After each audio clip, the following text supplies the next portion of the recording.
Ang lalaking tunay kang mahal, hindi ka nababalikan kapag binitawan ka na. Ibibigay niya ang lahat ng walang inaasahang kapalit. Pero kapag sumuko na, hindi na yan babalik. Pinapakita dito ang masakit na katotohanan ng pag-ibig. Sila ang mga lalaking may totoo at wagas ang puso. Wala silang paki sa pera o estado. Gusto lang nila ng totoo at tapat na pagmamahal, walang katapusang pasensya. Paulit-ulit kanilang patatawarin.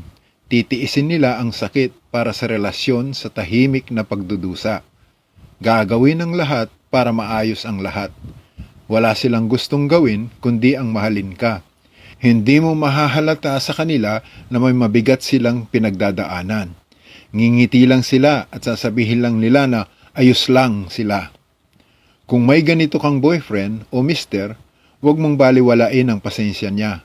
Appreciate mo ang kanyang mga sakripisyo. Sagutin mo ang kanyang pagmamahal at effort. Ang pinakamalalim na pagmamahal ay kakayain ng bagyo ng relasyon, pero namamatay dahil sa pagbaliwala. Ang tunay na puso ay patatawarin ng lahat-lahat, pero hindi ito maghihintay ng habang buhay. Kapag binitawan ka ng lalaking tunay na nagmamahal, hindi ka nababalikan.